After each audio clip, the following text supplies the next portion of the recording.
Olá, boa noite. Começa agora o Jornal da Justiça desta quinta-feira, 28 de abril. O plenário do Supremo Tribunal Federal invalida trecho de decreto editado pelo presidente Jair Bolsonaro que excluiu a participação da sociedade civil do Conselho Deliberativo do Fundo Nacional do Meio Ambiente. Esse é um dos destaques da edição de hoje. Você vai ver também.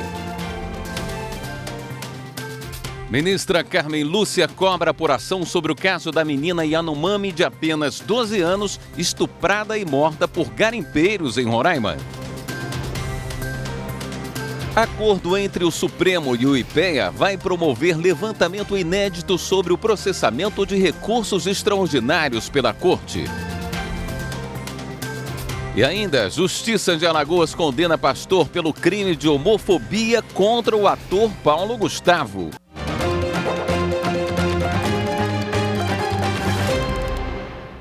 O Supremo Tribunal Federal decidiu que o decreto que alterou a composição do Conselho Deliberativo do Fundo Nacional do Meio Ambiente é inconstitucional. O plenário também validou trechos de outros decretos que mudaram a composição de órgãos públicos ambientais. A ação foi proposta pela Rede Sustentabilidade, questionando o decreto do governo federal de fevereiro de 2020, que mudou a composição do Conselho Deliberativo do Fundo Nacional do Meio Ambiente. Ele deixou de ser composto por 17 representantes, sendo 9 de organizações governamentais e 8 da sociedade civil, para ter apenas 6 integrantes, todos do governo federal. O Fundo Nacional do Meio Ambiente financia projetos que visem ao uso racional e sustentável de recursos naturais. Quem seleciona os projetos que receberão os recursos é o Conselho Deliberativo. Na mesma ação, a Rede Sustentabilidade aditou pedido para questionar também dispositivos de outros 2 decretos. Um que afastou a participação de governadores no Conselho Nacional da Amazônia Legal e o outro que extinguiu o Comitê Orientador do Fundo Amazônia.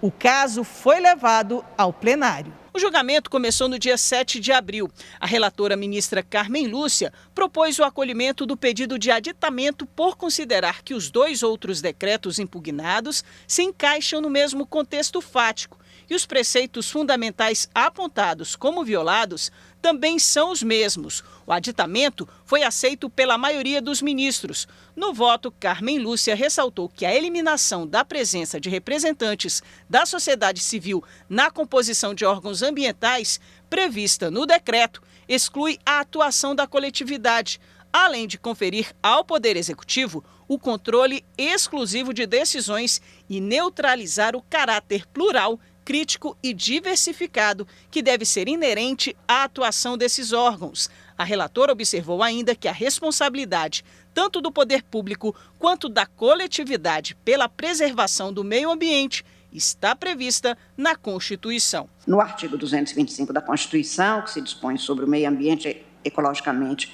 equilibrado, se transcreve-se ser bem de uso comum do povo e essencial à sadia qualidade de vida, e a sua defesa e preservação há de ser atendida pelo poder público e pela coletividade.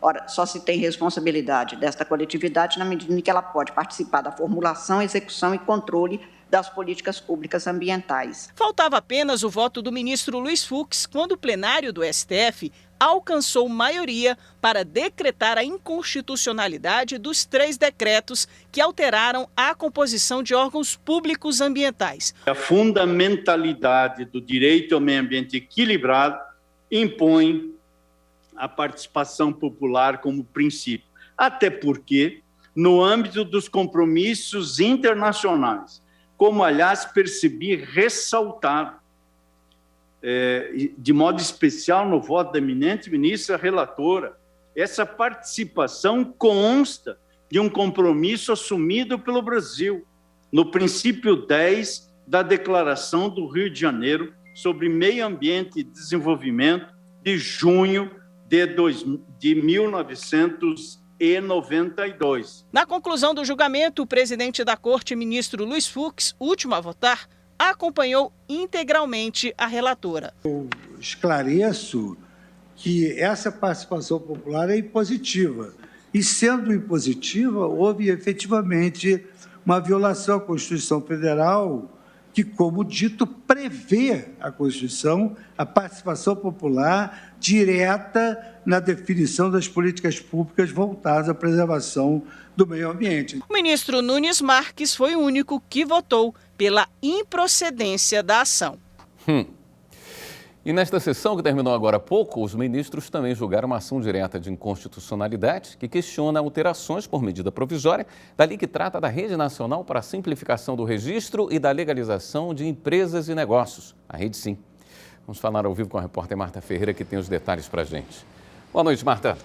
Boa noite, William. Boa noite a todos. Essa ação ela foi proposta pelo PSB, que argumentou que, com a modificação, o governo federal permitiu a concessão automática de licença para empresas que exerçam atividades de risco médio, o que afrontaria o princípio constitucional da proteção do meio ambiente. O plenário, por unanimidade, acompanhou o voto da relatora, a ministra Carmen Lúcia, que julgou parcialmente procedente o pedido para determinar que as licenças ambientais se submetam a procedimentos e previsões de legislação ambiental específica. A gente separou um trecho do voto da relatora que você vai conferir agora.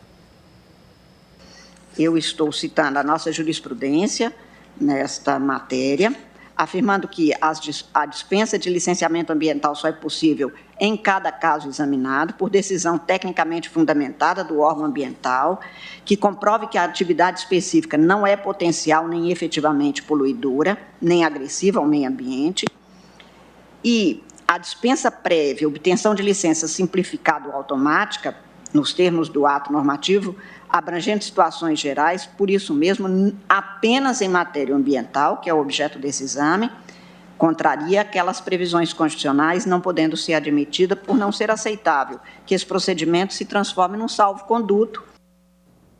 Índios Yanomami acusam garimpeiros de terem estuprado até a morte uma menina de 12 anos e jogado uma criança em um rio. O crime teria acontecido na última segunda-feira durante o ataque à comunidade Aracaçá, na terra Yanomami, em Roraima.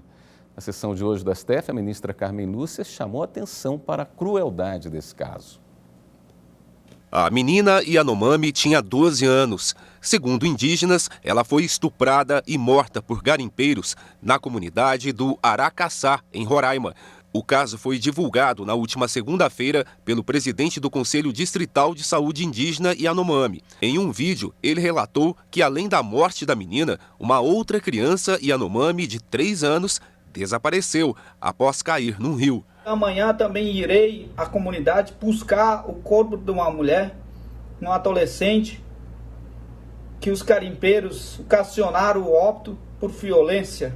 Nesta quinta-feira, no começo da sessão plenária do Supremo, a ministra Carmen Lúcia falou sobre a crueldade do caso. Ocorre que a violência e a barbárie praticada contra os indígenas estão ocorrendo há 500 anos.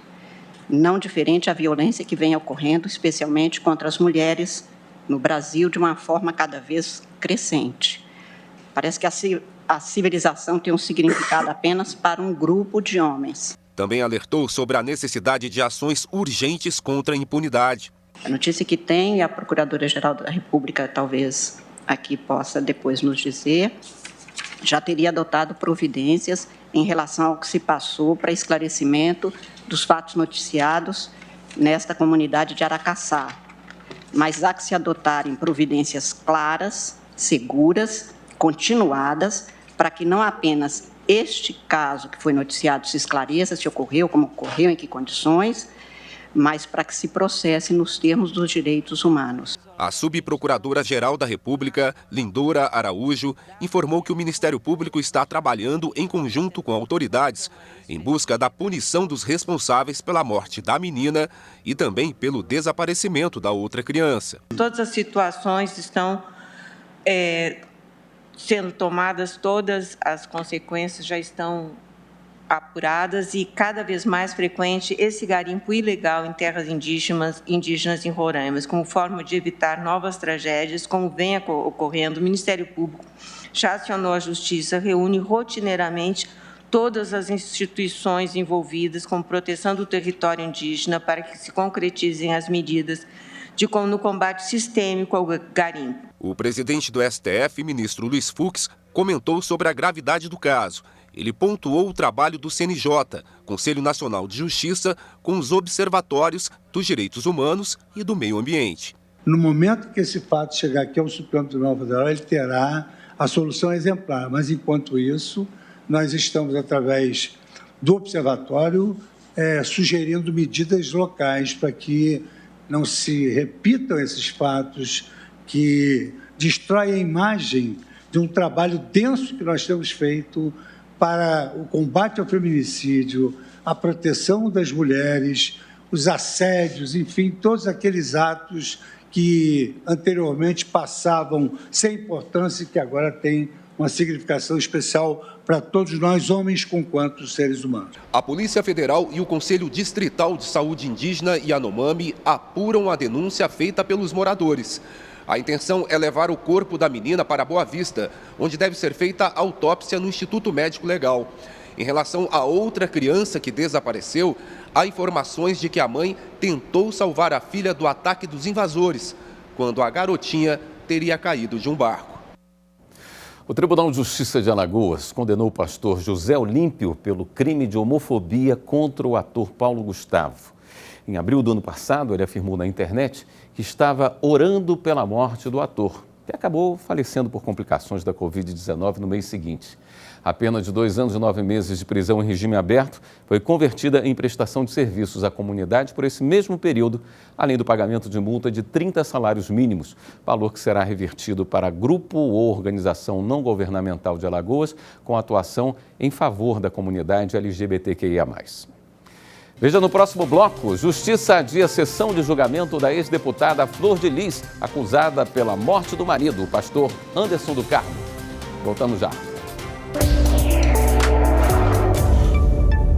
Falar da TV Justiça é falar com muita felicidade sobre um veículo que leva conhecimento jurídico para toda a população brasileira, com linguagem fácil e acessível.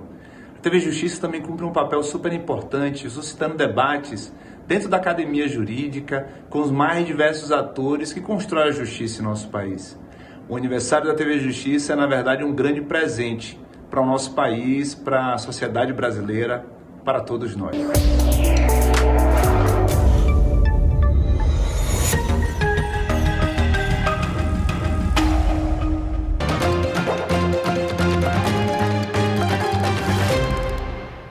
A terceira vara criminal de Niterói, no Rio de Janeiro, remarcou para o dia 6 de junho, às 9 horas da manhã, a sessão de julgamento da ex-deputada Flor de Lis e de outros 4 réus acusados de envolvimento na morte do pastor Anderson do Carmo, marido da ex-parlamentar, executado em junho de 2019. O júri popular, que estava marcado para o dia 9 de maio, foi adiado por não haver tempo hábil para a juntada de todos os laudos exigidos pelas defesas dos réus. Representantes do Senado Federal concluíram hoje a inspeção dos códigos-fonte dos sistemas eleitorais na sede do Tribunal Superior Eleitoral. Foram 3 dias de inspeção e, durante todo o período, os visitantes puderam contar com o apoio dos técnicos do TSE. A dupla de analistas do Senado iniciou a visita ao TSE nesta terça-feira.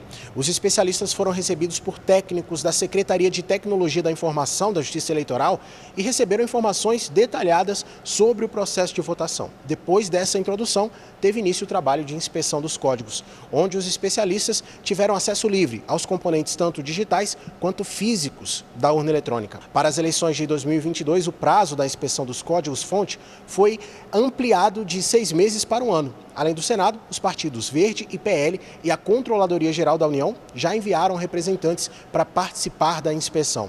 Os especialistas elogiaram a iniciativa, que amplia ainda mais a transparência do processo eleitoral. É um processo de construção, claro, a gente aprende, vocês aprendem conosco.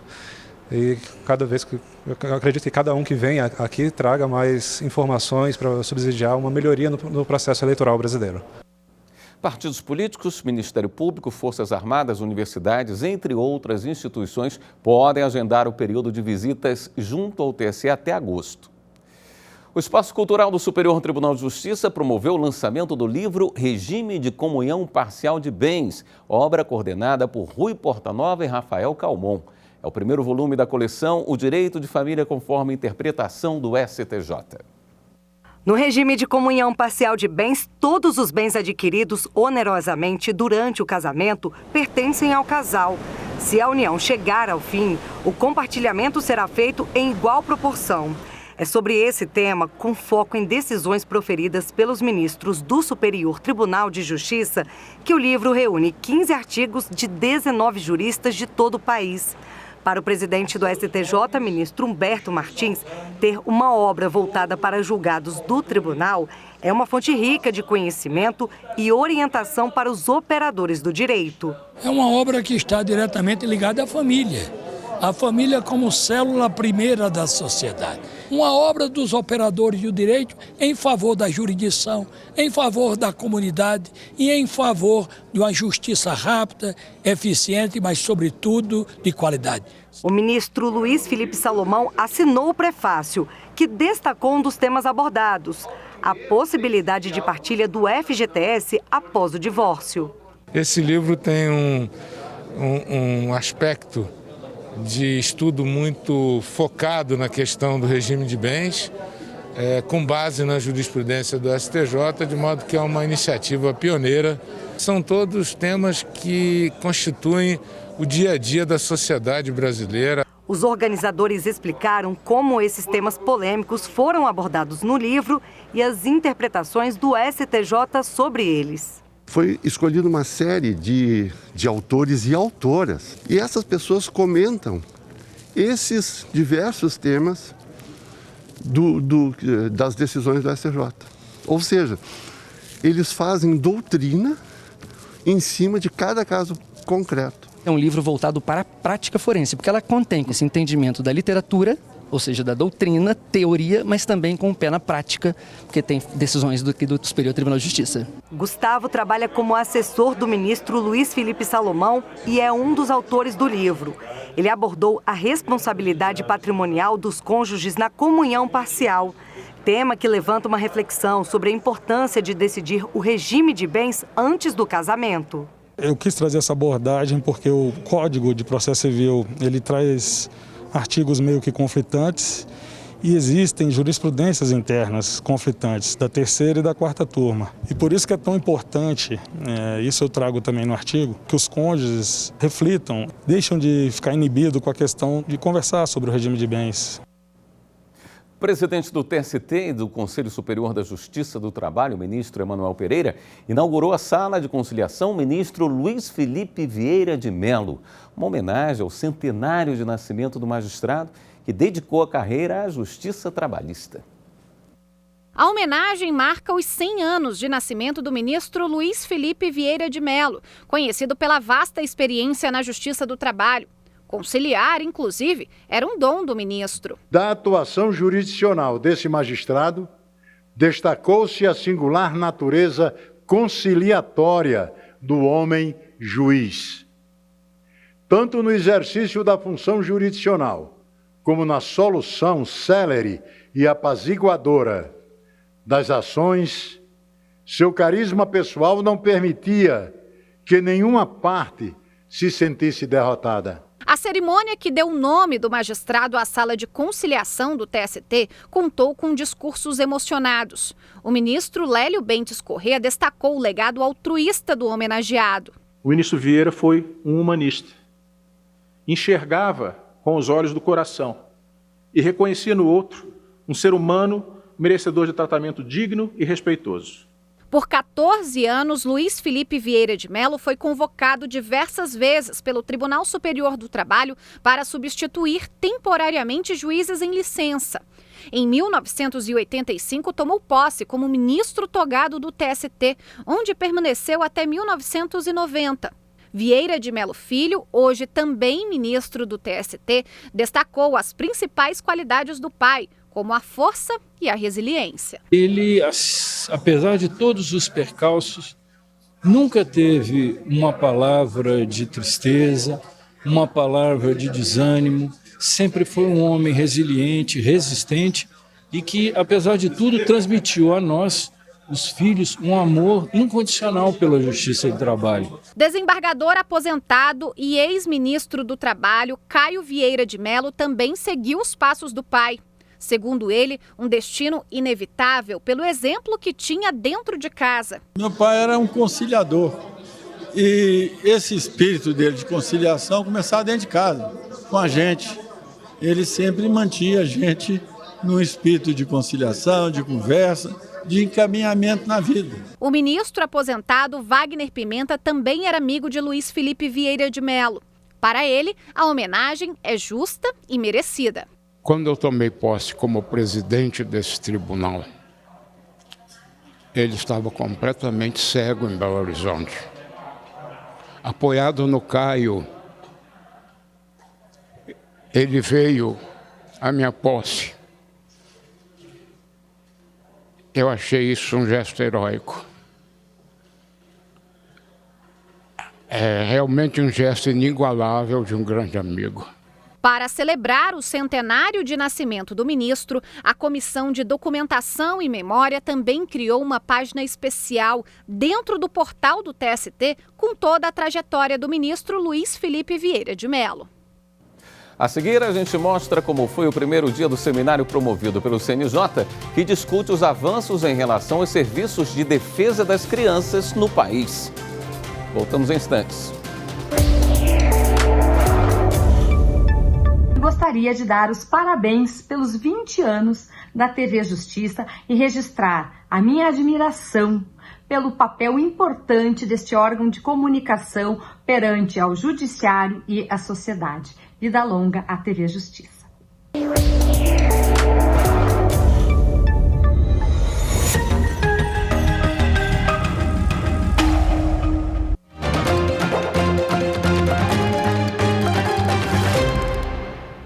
O Supremo Tribunal Federal e o Instituto de Pesquisa Econômica Aplicada, o IPEA, firmaram parceria para a realização de uma pesquisa sobre repercussão geral.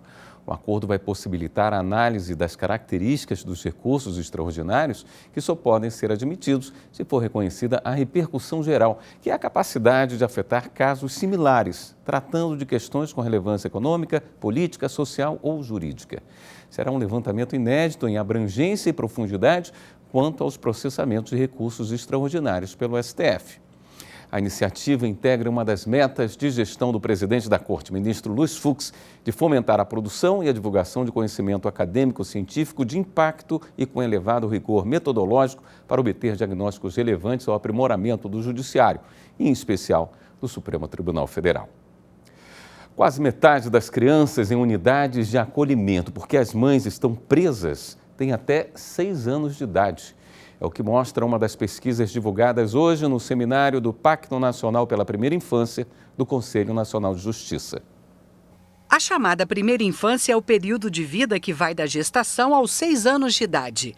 Ela é o centro das atenções neste seminário, que apresenta 5 pesquisas realizadas ao longo dos últimos 2 anos, com sugestões para Judiciário, Legislativo e Executivo melhorarem a rede de atendimento às crianças. No começo da tarde, o encontro divulgou o levantamento sobre as mulheres e adolescentes grávidas ou mães que estão nas prisões ou nas unidades socioeducativas. Um dos números mostra o quanto as crianças mais novas estão vulneráveis. Segundo a pesquisa, quase a metade das crianças em unidades de acolhimento, porque a mãe está privada de liberdade, tem até 6 anos de idade. Nós percebemos, nas cores mais escuras do gráfico, uma maior incidência de crianças na primeira infância com motivo de acolhimento relacionado ao cumprimento de pena privativa de liberdade, comparado com os demais casos.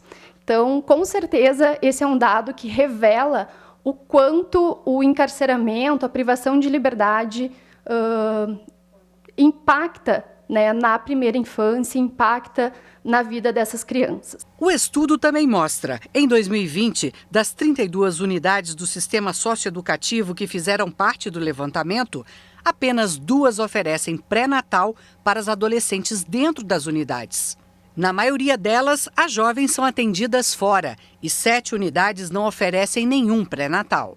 Importante também o dado em relação à ausência da realização do pré-natal nas unidades prisionais, né? É importante para nós do Departamento Penitenciário Nacional compreender, né, olhar esses dados com muito cuidado e verificar como que a gente pode auxiliar nisso, né, para que essas mulheres não precisem se deslocarem para unidades de saúde e consigam realizar esse cuidado de saúde de uma forma mais segura e saudável. O seminário reúne cerca de 300 pesquisadores e participantes de tribunais, CNJ, Unicef, Ministério Público, Programa das Nações Unidas para o Desenvolvimento. Eles fazem parte do Pacto Nacional pela Primeira Infância, que foi firmado em 2019 pelo CNJ para fortalecer a rede de proteção aos direitos das crianças brasileiras. O seminário vai até amanhã no final da tarde e divulgará as últimas 2 pesquisas sobre as unidades e famílias de acolhimento de crianças e sobre a estrutura judiciária e a gestão administrativa de políticas de infância e juventude. Esta edição do Jornal da Justiça fica por aqui. Obrigado pela sua companhia. Até amanhã.